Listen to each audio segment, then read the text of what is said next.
O! Pessoal, sabe o que esse O significa? Lá no começo da Campus Party, quando tudo começou, as pessoas ficavam sentadas em bancadas e aí elas não sabiam o nome do coleguinha do lado, da pessoa que estava ao lado dela, e aí elas começavam a chamar um ao outro, e aí virou um meme da Campus Party. Pelo menos isso começou lá na Espanha, depois se alastrou para o Brasil e hoje pelo mundo todo. Somos mais de 30 países que estamos sempre fazendo o.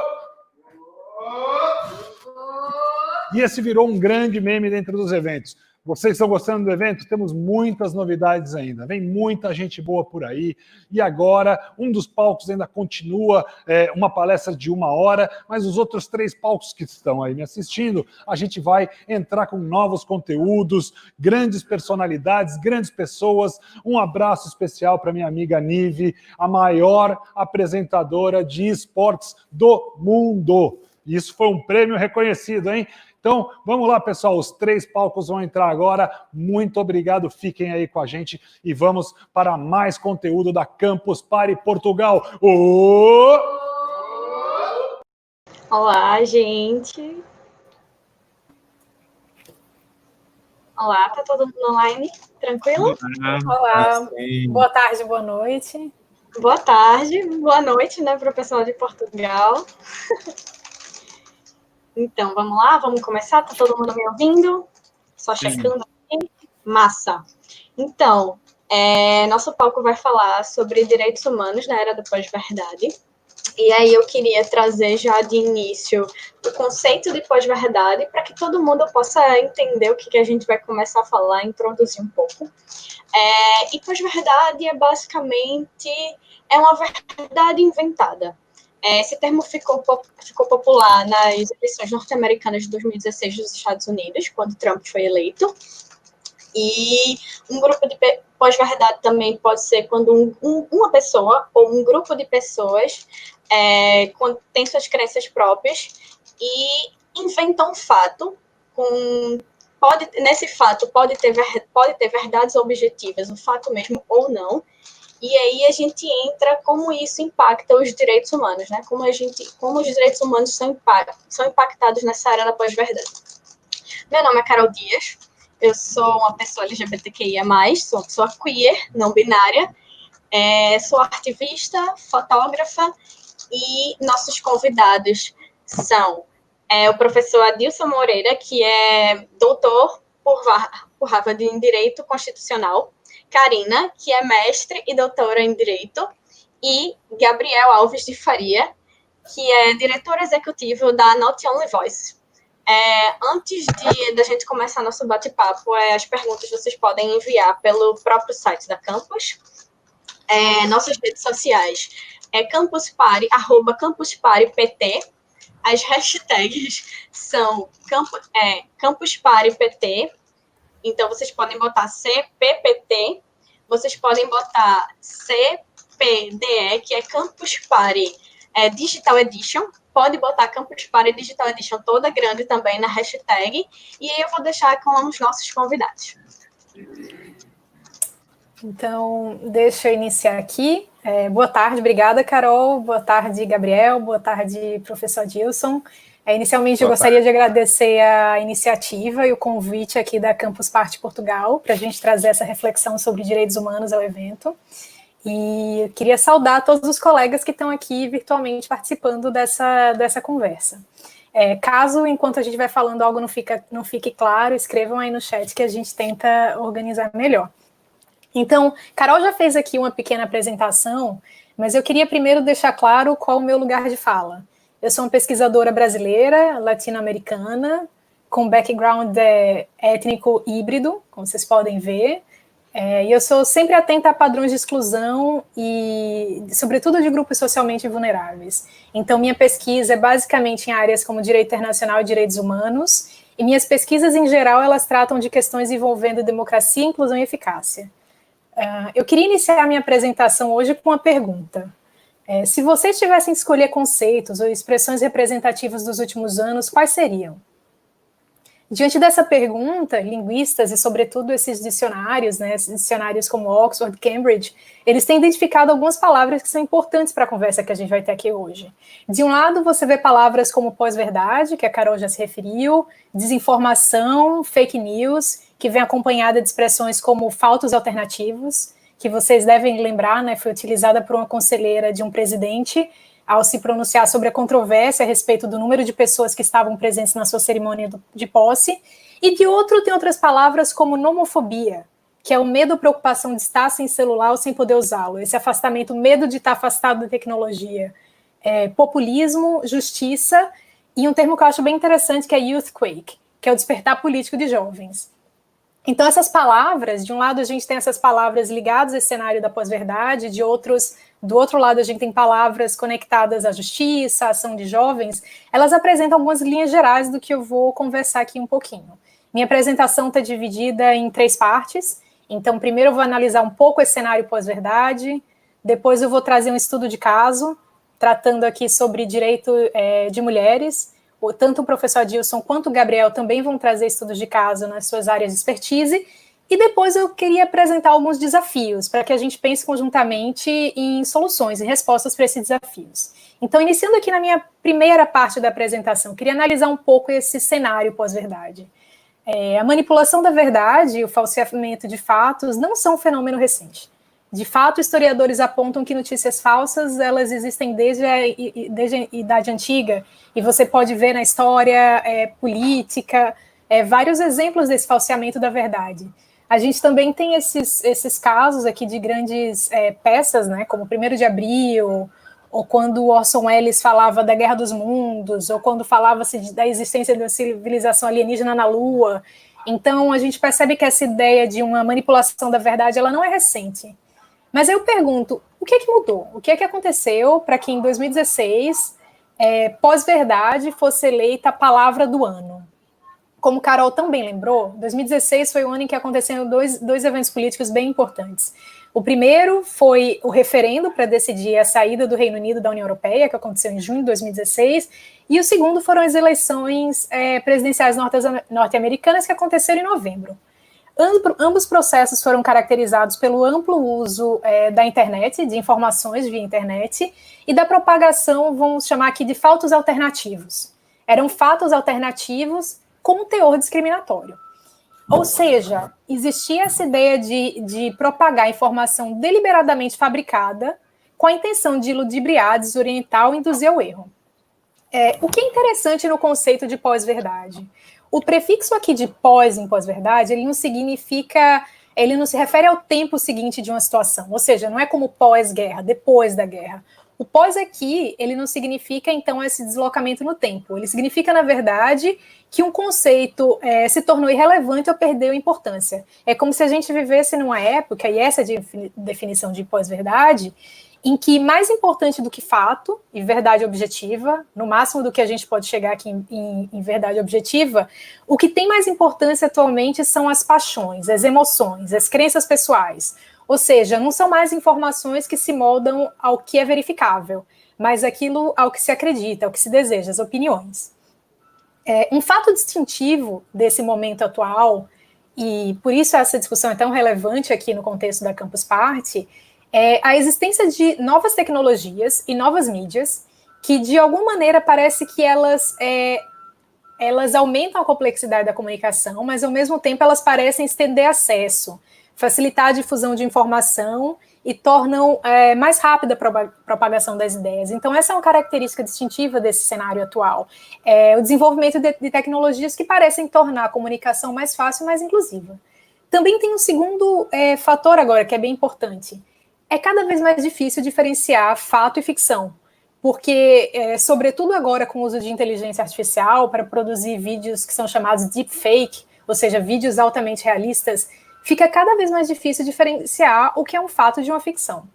Então, ao mesmo tempo que essas novas tecnologias, essas novas mídias, elas permitem que mais pessoas sejam incluídas nesse processo comunicativo, a gente tem que perceber essa inclusão de uma maneira crítica. Primeiro, porque muitos indivíduos não têm acesso a essas tecnologias da informação. Eu estava checando aqui dados, eu não sei em relação a Portugal, mas aqui no Brasil, quase metade dos brasileiros não tem acesso às tecnologias da informação. Na verdade, agora, durante a pandemia, isso é uma realidade verificável, porque você percebe que várias universidades no Brasil estão paradas, porque uma boa parcela de seus alunos não tem acesso a essas tecnologias da informação. Segundo, os índices de literacia... Opa, diga aí, Carol. Desculpa, só te interrompendo. Eu sou aluna da Federal, faço história lá, e a Federal disponibilizou, tipo, um formuláriozinho para a gente responder se a gente tem condições de voltar às aulas. A Universidade Federal de Pernambuco disponibilizou, tipo, um formuláriozinho para a gente dizer se a gente tem condições de voltar às aulas online, às aulas remotas, e como fazer isso, qual seria a forma mais assertiva. Então, é um bom exemplo disso que você está falando. Uhum. Obrigada, Carol, por trazer esse contexto. Talvez as pessoas possam até se expressar aí no chat. Eu não sei se a gente tem aqui brasileiros ou portugueses, mas seria interessante perceber, a gente deve ter vários universitários aqui, seria interessante perceber como é que está essa questão de aulas virtuais durante a pandemia. Mas para mim foi um pouco de susto, eu que sou vinculada com pesquisadora aqui à Universidade Federal de Pernambuco, saber que de 30% a 40% dos alunos não têm acesso à internet, não tem um computador com o qual eles possam ver aulas. Então, a gente percebe que essa inclusão digital ela não é totalmente real em termos de meio, mas tem outro tipo de semi-inclusão que ela é interessante, que ela não se trata só em ter um computador, em ter um celular que te dê acesso à internet. Ele trata da questão da iliteracia digital, ou seja, muitas pessoas não têm referências culturais necessárias para interpretar de maneira crítica os fatos que elas estão lendo ali na internet. Isso a gente percebeu, por exemplo, durante a pandemia, com a quantidade de desinformação que a gente recebeu e com pessoas seguindo conselhos como, por exemplo, tomar detergente para acabar com o coronavírus. Então, a gente percebe que esse senso crítico, a questão da literacia digital é uma questão relevante. Então, a minha questão principal é o seguinte: por que, então, esse cenário de pós-verdade, em que verdade se torna menos importante, ao lado dessas novas tecnologias que elas espalham, propagam, disseminam informação muito rápido, qualquer tipo de ideia, por que isso traz uma ameaça à democracia? Eu diria que esses fatores eles trazem risco à democracia porque as pessoas precisam de conhecimento e acesso a informações verdadeiras, precisas e o mais objetivo possíveis para que elas tomem decisões, para que elas participem politicamente em sistemas de governança e, sobretudo, para que elas resistam a manipulações ou fake news. Então, apresentado esse contexto, eu queria passar agora ao estudo de caso. Eu gostaria de enfatizar aqui nos meus estudos de caso, eu vou trazer um caso dos Estados Unidos, um do Brasil e um de Portugal, para falar como a manipulação da verdade ela afeta os direitos de mulheres. E para isso eu quero analisar como mecanismos de difusão e desinformação eles foram utilizados em campanhas eleitorais nos Estados Unidos, no Brasil e em Portugal.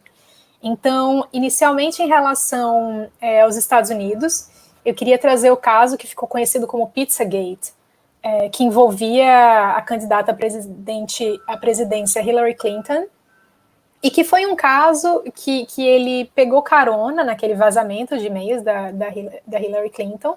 Encontraram o nome de uma pessoa lá nesse vazamento, que era o James Alefantis, que é o dono de uma pizzaria, e ele é abertamente gay, e começaram a enviar mensagens na internet dizendo que o James Alefantis e essa pizzaria estavam envolvidos numa rede de pedofilia.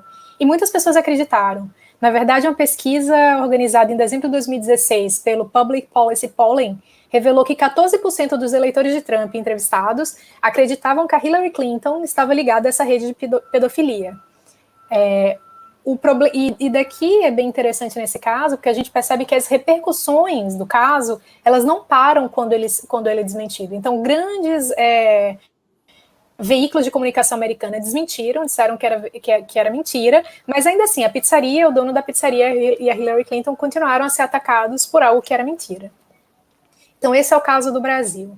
O segundo caso, que é o caso brasileiro, trata-se da candidata à vice-presidência Manuela Dávila, e na série de mensagens que foram veiculadas e que elas induziam...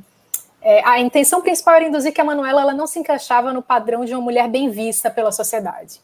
Então, por causa disso, ela não merecia ocupar a vice-presidência. Essas mensagens, e daí é interessante, porque a gente vai tratar aqui de dois problemas, não só fake news, mas o conteúdo do fake news. Então, qual era o conteúdo aqui? Eram montagens sensuais ou montagens... geralmente montagens que tratavam da aparência dessa candidata, não da sua competência para concorrer a esse cargo à vice-presidência. Então, falando do cabelo, apareciam tatuagens, ela aparecia em roupas provocantes, e daí o que é interessante aí? Embora o Tribunal Superior Eleitoral tenha determinado a retirada de links com essas fake news, a Manuela Dávila ainda reportou casos em que ela foi atacada na rua por pessoas que diziam que ela atentava contra a moral. E o que é interessante, somando o alcance dos posts que o Tribunal Superior Eleitoral tirou do ar, havia quase 150 mil compartilhamentos e mais de 5 milhões de visualizações. Então, você percebe aqui o problema das fake news e dessas mensagens errôneas. Uma vez que elas estão liberadas e elas vão ao ar, elas já cumprem seu efeito, mesmo que elas sejam desmentidas depois. E, finalmente, já que a gente está aqui na Campus Party Portugal, eu queria falar do caso da Joacine Catar Moreira. É a primeira mulher negra candidata a eleições legislativas como primeira da lista em Portugal, e tanto durante a sua campanha quanto depois que ela foi eleita, não como quando ela foi eleita como essa primeira mulher negra candidata a eleições legislativas como primeira da lista, houve uma série de campanhas que falavam que ela não tinha nacionalidade portuguesa. Então a gente vê aqui um traço de um problema com migrantes, de um preconceito com migrantes. Falavam que ela estudava a conta do contribuinte português, que ela ergueu a bandeira da Guiné-Bissau, porque ela tem dupla nacionalidade, ela também é nacional da Guiné-Bissau, que ela violou a Constituição portuguesa, e o que é mais interessante, diziam que ela fingia ou exagerava uma gaguez, um preconceito também em relação à desabilidade que ela possuía. E depois da posse da Joacine Catar Moreira, foram realizadas petições, uma dessas petições com 22 mil assinaturas para impedir que ela tomasse posse. Então, o que é relevante a partir desses exemplos? É perceber que as fake news elas não são aleatórias, frequentemente elas têm como alvos imigrantes, pessoas negras, pessoas LGBTI, mulheres, minorias étnicas ou religiosas. Ou seja, elas reforçam padrões discriminatórios e valores enraizados nas sociedades que estão em desacordo com direitos. Muitas vezes esses valores estão ligados ao autoritarismo, subversão de instituições democráticas, por exemplo, quando se fala que o voto eletrônico não é seguro, ela suporta discursos de ódio, de xenofobia, misoginia e homofobia. Então, o que é relevante, particularmente em relação ao caso das mulheres, é perceber que o tratamento dessas candidatas baseado em gênero, ele evidencia e exacerba a promulgação de fake news com base em estereótipos de gênero. Então, são histórias criadas durante campanhas, que elas evidenciam essas narrativas, reforçam estereótipos, sobretudo de que mulheres elas não são adequadas para ocupar posições de liderança ou trivializando aquilo que as mulheres fazem. Então, a partir desses estudos de caso, eu chego aqui ao terceiro ponto da minha apresentação, que são os dois desafios que são colocados por essa situação. O primeiro desafio se relaciona com a mentira e o segundo com a verdade. Então, o que se relaciona com a mentira aqui é esse desafio da gente reconhecer a importância do direito à verdade, ou seja, como é que a gente reinstaura a importância do direito à verdade e a gente começa a barrar as fake news. E o segundo, que é relacionado com a verdade, daí é muito importante, é a verdade da gente reconhecer que nossas sociedades, elas têm raízes ainda bem profundas em valores relacionados à xenofobia, à misoginia, e que nós temos que reforçar e avançar direitos relacionados à não discriminação e o princípio da igualdade. Chegando aqui ao final da minha apresentação, eu queria só que a gente começasse a pensar, eu vou aventar aqui algumas ideias, para que a gente comece a pensar em soluções e na responsabilidade de diferentes atores sociais para que a gente combata tanto as fake news quanto esses valores arraigados na sociedade. Então, a gente percebe que existe uma responsabilidade de instituições privadas, então aplicativos como Facebook, Twitter, Google, entre os mais conhecidos, cada vez mais eles têm essa iniciativa de identificar notícias falsas e evitar a proliferação. A gente percebe a importância aqui das organizações de pesquisa e da sociedade civil, e aqui eu reforço um conceito que é da professora Vicky Jackson, da importância das instituições de conhecimento, ou seja, instituições que produzem, disseminam conhecimento de forma responsável, precisa e inclusiva, o quanto essas instituições são importantes, como, por exemplo, veículos responsáveis de jornalismo, sites de fact-checking e organizações que estão comprometidas com a difusão da verdade. Além das instituições privadas, dessas organizações de pesquisa da sociedade civil, é importante pensar na importância de governos e órgãos estatais para que eles, através de políticas legislativas, eles combatam fake news, mas também desenvolvam a literacia digital dos cidadãos.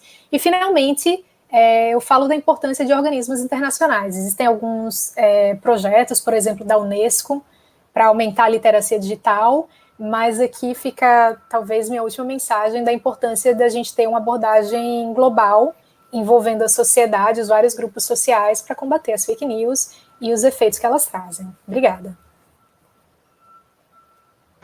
Massa, Karina. Achei ótimo você ter levantado algumas questões. Inclusive, queria rapidinho trazer um exemplo aqui de pós-verdade arraigados em valores xenofóbicos e homofóbicos. Enfim, acho que um bom exemplo que a gente pode trazer também é o exemplo da escritora de Harry Potter, J.K. Rowling, falando sobre o que é ser mulher, né? Da gente pensar no que é ser mulher, dizendo que mulheres trans não são mulheres, quando a gente sabe que, na verdade, não é bem assim. Mulheres trans são mulheres, sim, e merecem nosso respeito.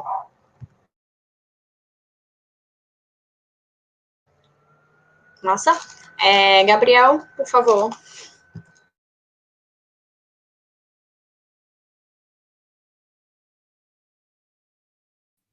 Oi. Eu achei que fosse o Adilson que fosse falar agora, mas eu posso... Pode ser também. O que vocês acharem melhor. Você quer continuar, professor Adilson?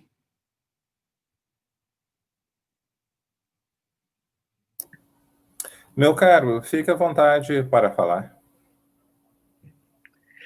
Certo. Bom, meu nome é Gabriel, obrigado, Karina, obrigado, Carol, professor Adilson, por estarem aqui, compartilhando esse momento. Obrigado a Poliana, Sintra, também, que convidou a gente. Meu nome é Gabriel, eu moro na Bélgica e no Brasil atualmente, trabalho como consultor em questões de direitos humanos LGBTI,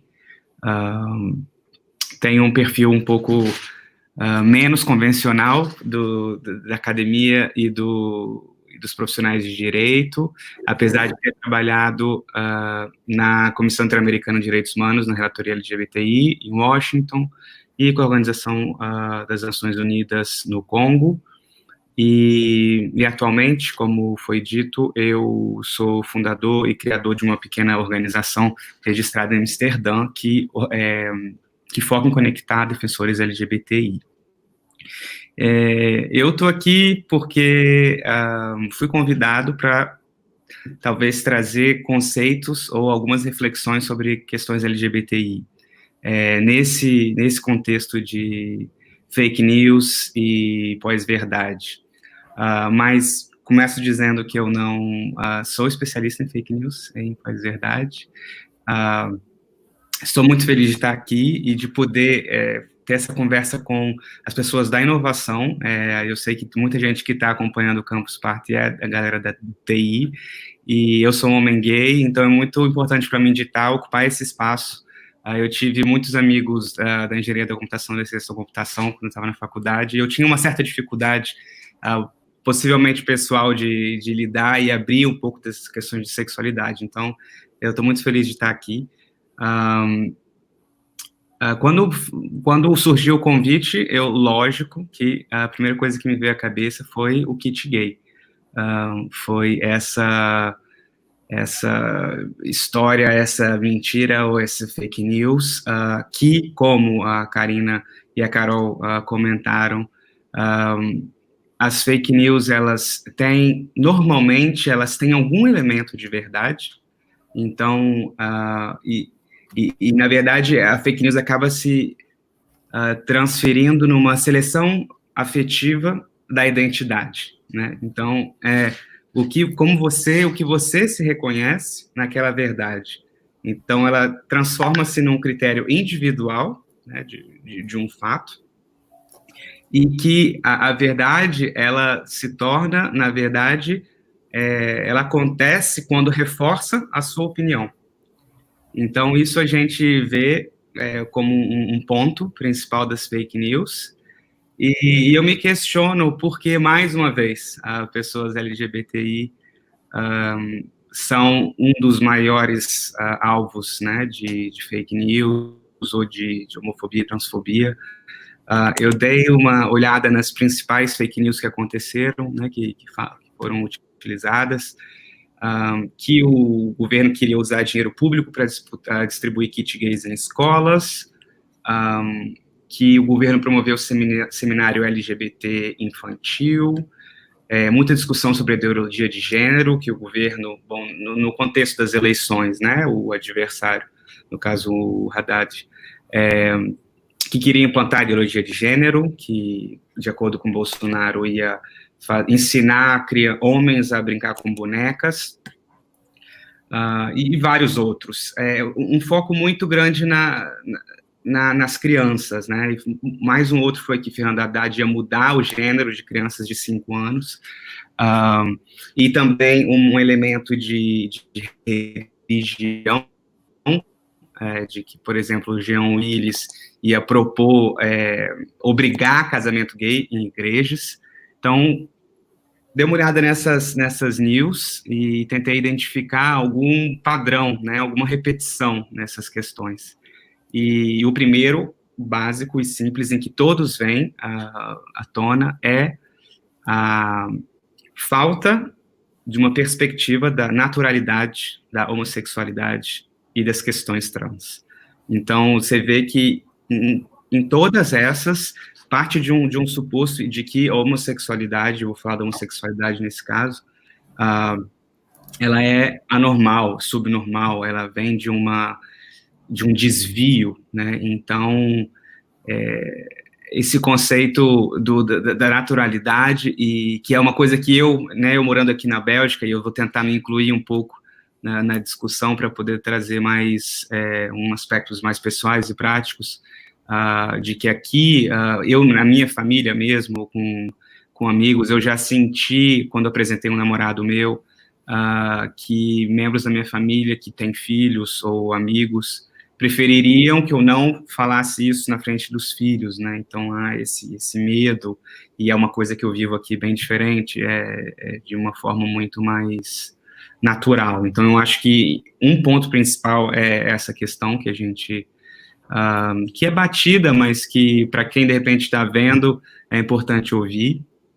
Um outro, e aí, esse elemento do kit gay, né, falou-se que o governo iria converter ou iria apresentar um kit com, por exemplo, uma mamadeira de piroca, né, uma mamadeira com um pênis em cima, para que as crianças usassem. E esse vídeo, nesse contexto, né, do kit gay, mas não só do kit gay, teve mais de 5 milhões de visualizações. Ou seja, é muita gente. Se a gente pensa num eleitorado, né, dos números de pessoas que votam no Brasil, então ele volta nessa ideia de que não somos naturais. Um outro ponto que recorrente é a questão da heteronormatividade compulsória.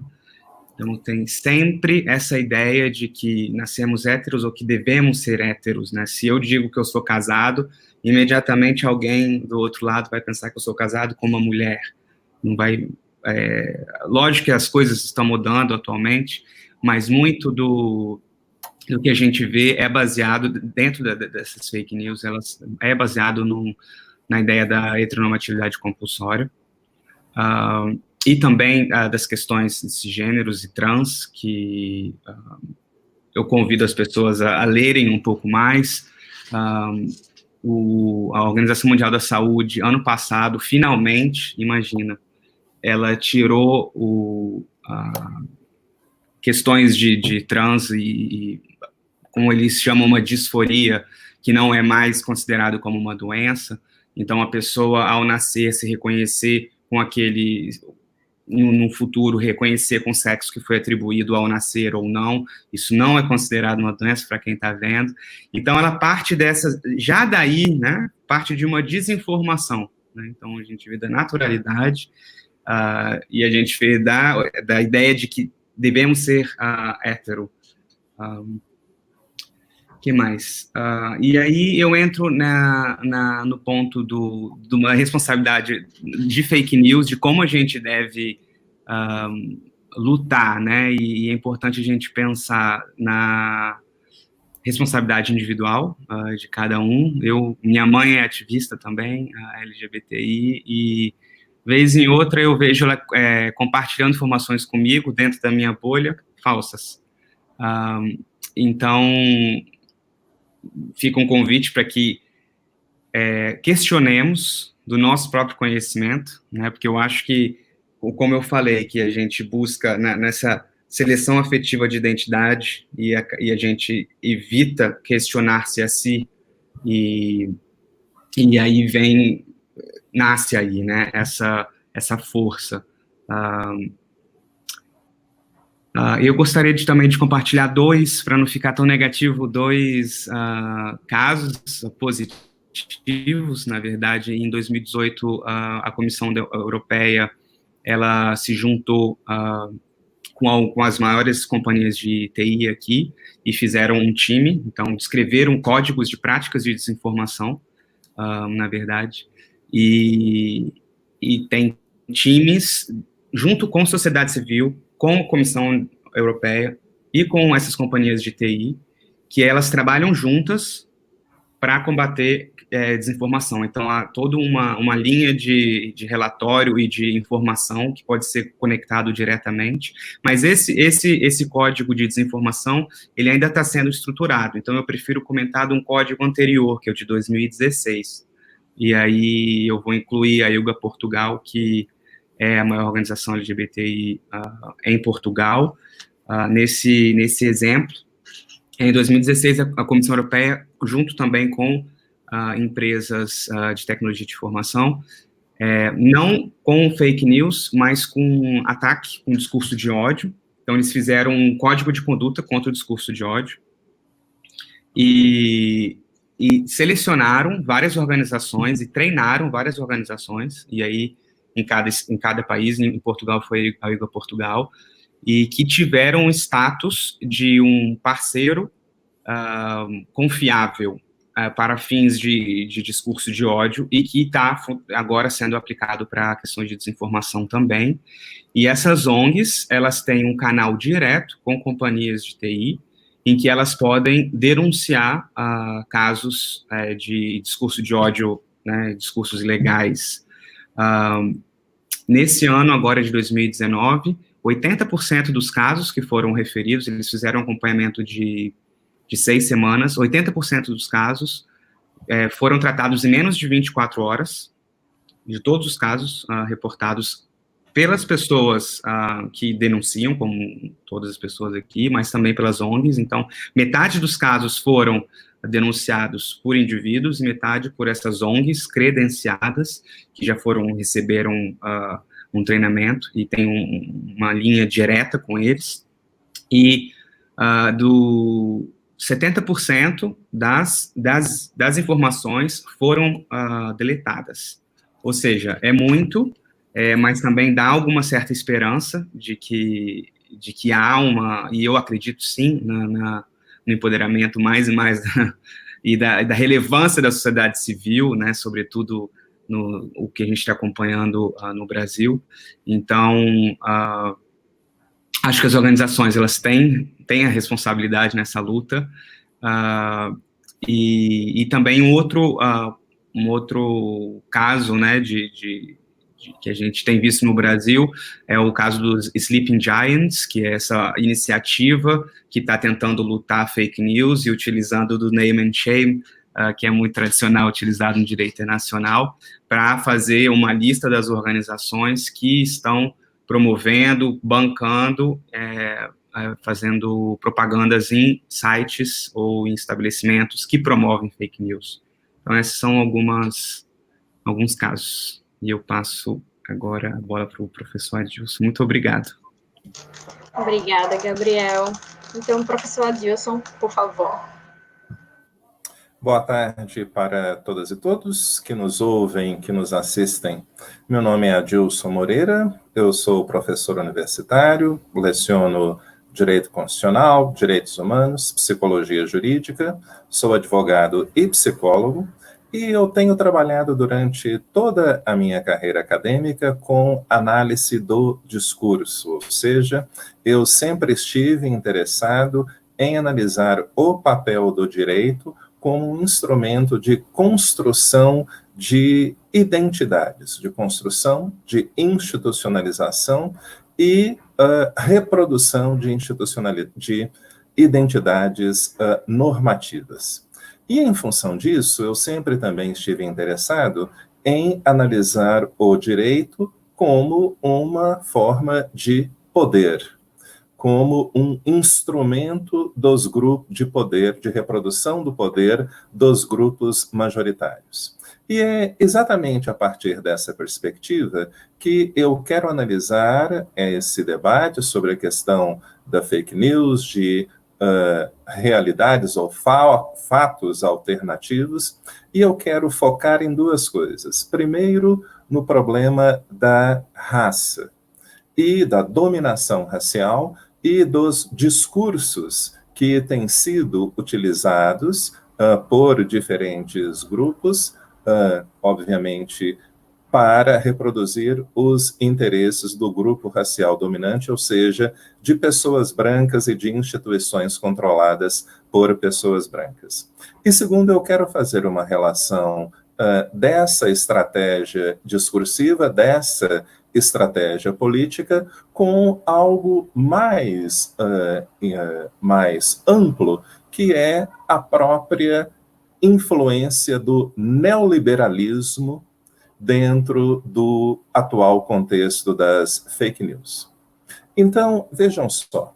Primeira coisa, nós temos observado no Brasil, nos Estados Unidos, em vários outros lugares do mundo, este fenômeno bastante problemático que não é exatamente as fake news.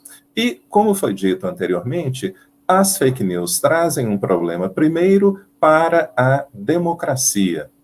E, especialmente, porque a democracia ela opera a partir de determinados preceitos.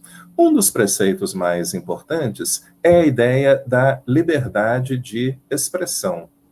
A liberdade de expressão, que tem sido constantemente utilizada por pessoas que criam fake news, que veiculam fake news, e também por pessoas que criam e veiculam posições preconceituosas contra minorias raciais e minorias sexuais.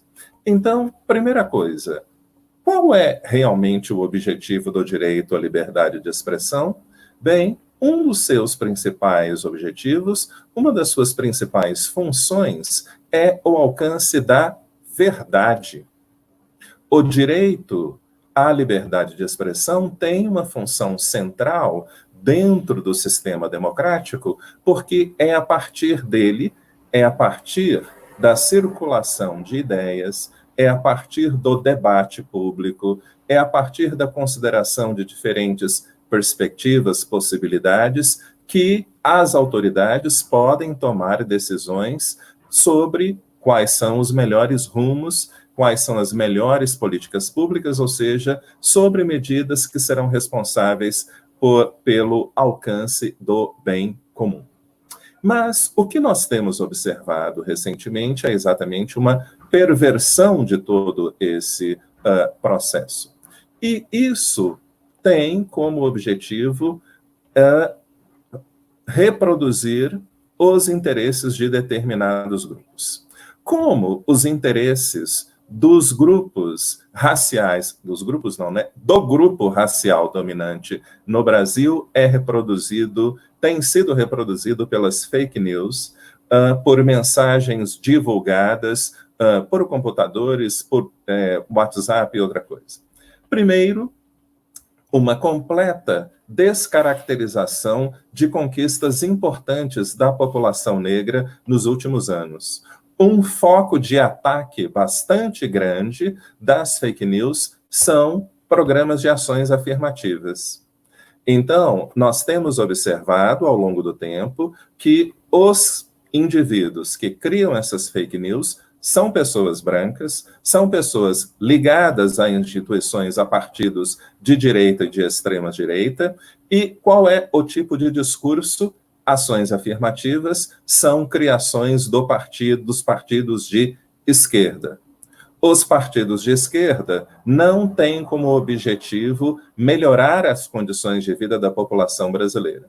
Os partidos de esquerda, e aqui é um ataque, é uma referência direta ao Partido dos Trabalhadores, criaram uma série de medidas, como ações afirmativas, para criar conflitos no Brasil.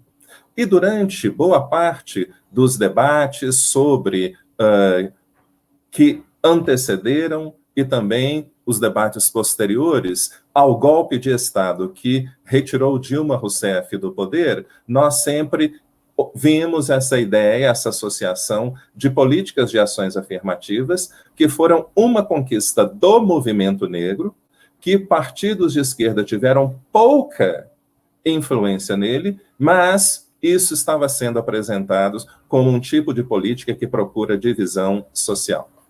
E, ao longo dos últimos tempos, nós temos pessoas, infelizmente, pessoas negras, ocupando cargos de poder e prestígio na atual administração, que estão o tempo inteiro desvirtuando verdades históricas, desvirtuando o próprio processo de construção de medidas que estão tendo um papel importante para, a integração do povo negro. E sempre utilizando a mesmíssima estratégia. Bem, quais são os objetivos dessas pessoas? Primeiro, reproduzir a supremacia branca que sempre existiu neste país. Mas nós não podemos perder de vista que isso é também uma luta entre diferentes setores do grupo racial dominante. Então, é uma luta entre brancos de esquerda e entre brancos de direita. E os brancos de direita têm um objetivo que é uma agenda neoliberal. E dentro dessa agenda neoliberal, não há espaço para medidas públicas distributivas, como é o caso de ações afirmativas. Bem, as fake news, as notícias falsas sobre, como o nosso colega Gabriel acabou de dizer, sobre a população LGBT, sobre supostas medidas que seriam implementadas por partidos de esquerda, também operam da mesma forma. Agora, nós precisamos entender o caráter estratégico dessas fake news. Então, o que elas objetivam?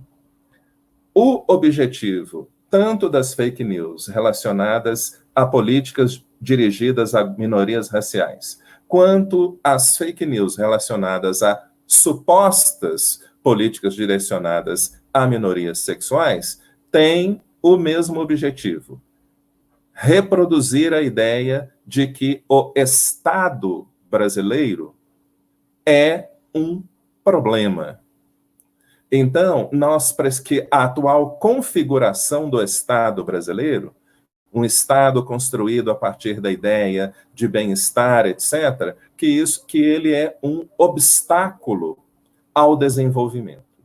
E que tipo de desenvolvimento essas pessoas têm em mente? Os partidos de extrema-direita têm em mente, obviamente, um tipo de agenda ultraliberal, não é?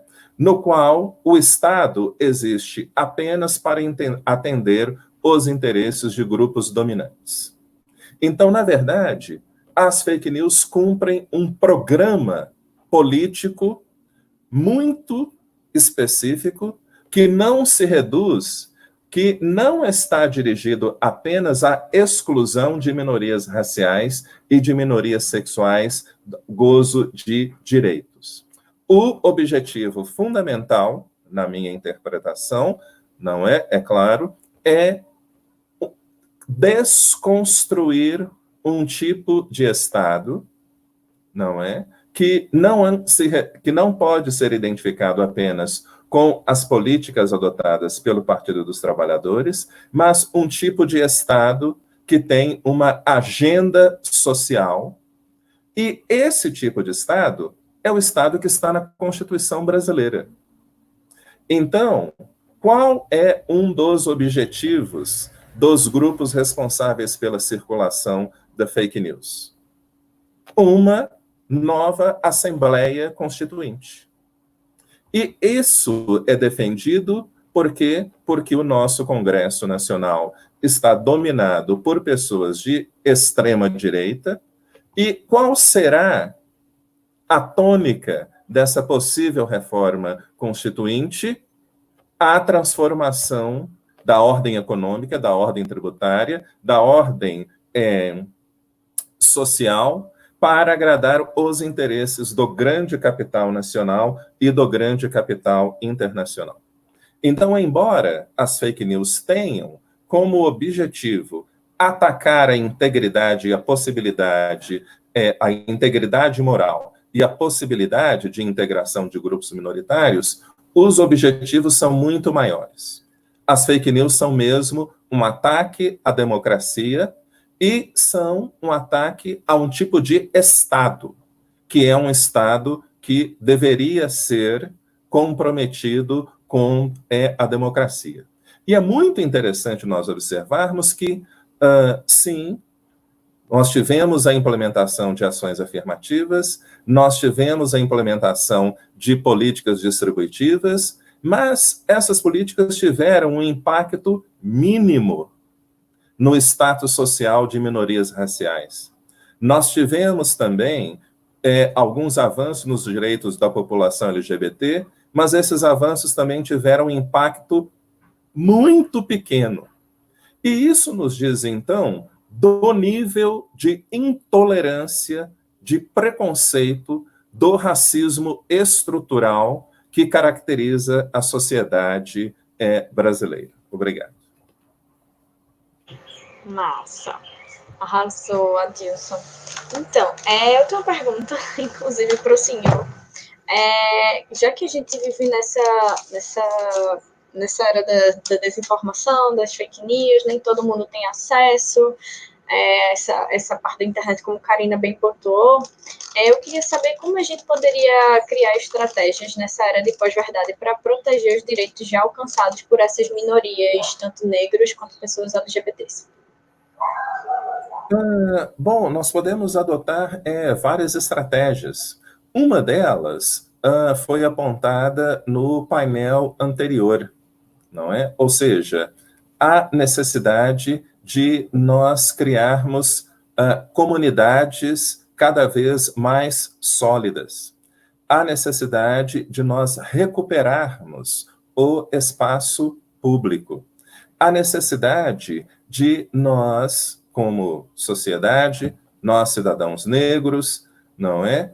Lutarmos para que todos os membros da comunidade negra estejam adequadamente protegidos, que tenham as mesmas oportunidades. Porque nós vemos hoje também um problema que nós, negros, enfrentamos um problema que não está relacionado apenas com fake news. Nós temos também um outro problema, e um problema especialmente grave, que é a influência cada vez maior de certas lideranças religiosas que fazem todo o possível para diminuir, não é, a relevância do racismo. Então, essas lideranças religiosas, que estão ligadas com a tal da teologia da prosperidade, fazem todo o possível para convencer pessoas negras de que o desemprego, que a violência policial, que a violência obstétrica não está relacionada com o racismo sistemático que existe na sociedade brasileira, mas sim com uma falta, não é, como um tipo de desígnio divino ou como uma forma, algum tipo de praga divina, porque a pessoa não pertence a uma determinada igreja. E isso ocorre exatamente em função da desmobilização política, também ocorre, obviamente, em função da ausência do Estado, e é exatamente por isso que essas lideranças religiosas, que são lideranças religiosas de extrema direita, que estão tendo uma influência cada vez maior na população negra e impedindo o avanço, o funcionamento adequado dos processos democráticos. Obrigada, professor. Obrigada, Wilson. Alguém tem mais alguma pergunta? Gabriel, Karina, querem falar? Eu queria fazer aqui uma pergunta tanto para a Dilson quanto para a Gabriel e para a Carol também, porque a tentativa, inclusive, da gente fazer esse painel era a gente dar essas diferentes perspectivas. Eu queria saber de vocês de que maneira fake news já pode ou já tem afetado vocês de um ponto de vista pessoal. De que maneira? Porque o que eu acho interessante é o seguinte, geralmente a gente vê fake news e a gente vê o impacto dessas fake news em figuras públicas, mas elas também têm elas acabam tendo impacto na gente como indivíduos. Então, por exemplo, o Gabriel deu o exemplo do contraste dele ser gay e se apresentar ao companheiro dele na Bélgica e no Brasil. Eu, por exemplo, percebi, quando eu estava pesquisando sobre fake news e eu quis buscar essas grandes figuras públicas, eu percebo, por exemplo, que essas são as figuras, mas esses códigos que são impostos a mulheres, como elas devem se comportar, qual é o tipo de moral, qual é a maneira como se vestem, como a maneira como se vestem e a aparência vem à frente da competência delas para aceitar alguns cargos, como isso é algo que tem um reflexo geral na sociedade. Então, eu queria saber de vocês, do ponto de vista pessoal, como é que fake news e como é que a imposição desse estereótipo do que você deve ser, eles afetam vocês de maneira mais pessoal. Pode falar, Gabriel. Bom, uma coisa, eu estava realmente pensando se é algo mais pessoal, mas sim, no nível do meu trabalho, eu tenho sentido muito questionamento, porque há um empoderamento, né, por meio das fake news, como eu disse, uma reconfirmação do que eu creio, então eu posso falar, e as mídias sociais e a internet, o maior benefício da internet é o acesso à informação, mas o pior também é o acesso à informação. Então, as pessoas se sentem muito empoderadas, e agora com um discurso muito anti-direitos humanos, questiona-se o meu trabalho, ou, por exemplo, mas não é verdade que as pessoas LGBTI, elas são mais assassinadas do que outras pessoas, porque, na verdade, a violência urbana, ela mata todo mundo. Então, esses tipos de questionamento vem de um empoderamento, porque eu li essa informação e essa informação, que também foi uma das fake news que aconteceu, foi uma comparação entre mortes, e que é uma falácia, que pessoas LGBTI são mais afetadas por conta de orientação sexual. Então preciso de entrar na discussão você já conhece alguma pessoa que foi assassinada por ser heterossexual, quais são do dia a dia, o que impacta você se uma pessoa é heterossexual. Então eu tenho que falar muito de mim. Então, a nível do meu trabalho, eu tenho sentido uma maior resistência e percebido um empoderamento dessas narrativas. Eu observo o seguinte: como um homem negro, o meu destino pessoal está ligado ao destino coletivo de pessoas negras. Então, os estereótipos têm duas dimensões: uma dimensão descritiva, ou seja, estereótipos designam supostas características de um determinado grupo, e uma dimensão prescritiva, ou seja, os lugares, as funções que os membros de um grupo deveriam ocupar. Então, fake news são formas de circulação de estereótipos descritivos e prescritivos. Então, todas as vezes que eu saio na rua, eu vejo hordas de mulheres brancas atravessando por outro lado, porque elas pensam, aquele é um homem negro, ele só pode ser um ladrão ou um estuprador. Independentemente de como eu esteja vestido, a reação é a mesma. As pessoas acham que eu sempre sou um perigo e que eu não estou no meu lugar.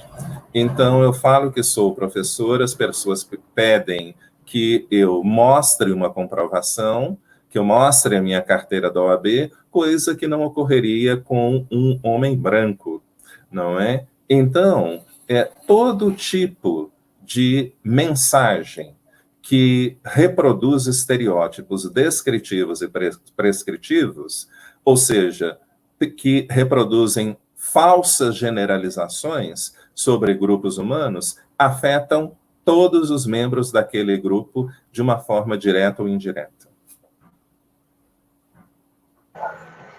Então, no meu caso, eu acho que é tão complicado quanto, né? Porque socialmente sou lida como mulher, porque inicialmente eu me apresento como mulher, me apresentei como mulher, agora não mais. E então eu tô tanto no lado das pessoas pretas, porque a raça da gente chega antes, o professor Adilson pode confirmar isso, e como me afeta de várias formas isso, porque não só eu, mas pessoas diretamente ligadas a mim, como meu companheiro, uma pessoa também LGBT, passaram por esse processo de fake news, de como isso afeta, tipo, quando chega uma pessoa inventou um boato de que meu companheiro estuprou outra pessoa LGBT. Então, isso é muito sério, porque, enfim, é bem triste falar um pouco sobre isso, mas é a realidade e eu acho que isso tem que ser combatido, porque, enfim, né, é sobre isso. A gente, então, acho que com essas declarações a nível pessoal, acho que a gente encerra e acho que a gente deixa aqui nossa mensagem para que se entenda esses dois problemas, né? De um lado a gente tem as fake news, a gente tem essa era da pós-verdade, mas de outro, que é bem relevante, a gente tem esses preconceitos, esses estereótipos que eles estão incrustados nas nossas sociedades e a gente tem que reconhecê-los. E a gente tem que ver como é que eles nos afetam individualmente e a maneira como a gente lida com eles, não só através de grandes projetos, mas através de uma atitude pessoal. Um homem negro atravessando a rua, você não precisa atravessar a rua porque você está do lado de um homem negro, uma pessoa LGBTI, ela não significa uma ameaça, e defensores de direitos humanos estão aqui para defender os direitos de todos. Então, deixo aqui aberto, a gente tem mais um minuto, se alguém quiser ainda concluir, se alguém aqui tiver alguma coisa a acrescentar. Eu acho que é isso. Eu sugeriria para todos que estiverem interessados nessa dinâmica que lessem o livro Racismo Recreativo. Ele está disponível em Portugal, no qual eu mostro como a circulação de estereótipos afeta de forma concreta diferentes dimensões da vida de minorias raciais. Vocês têm que ler esse livro de Adilson, porque eu li essa semana e é maravilhoso. Muitas elucidações, inclusive queria ter algumas dúvidas depois, mas enfim. Quero que vocês pensem um pouco mais sobre isso, sobre como a disseminação de informações impacta a vida das pessoas, não só online, mas offline também.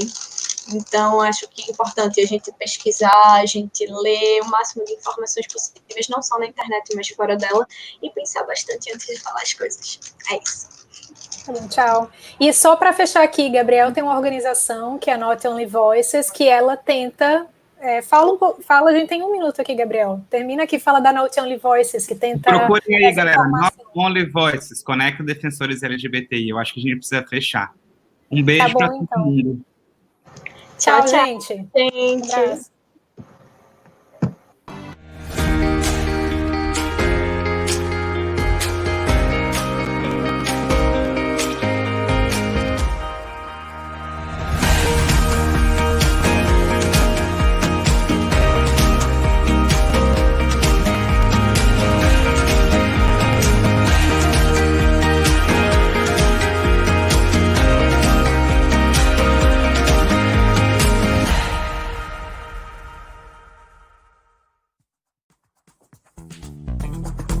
Obrigada.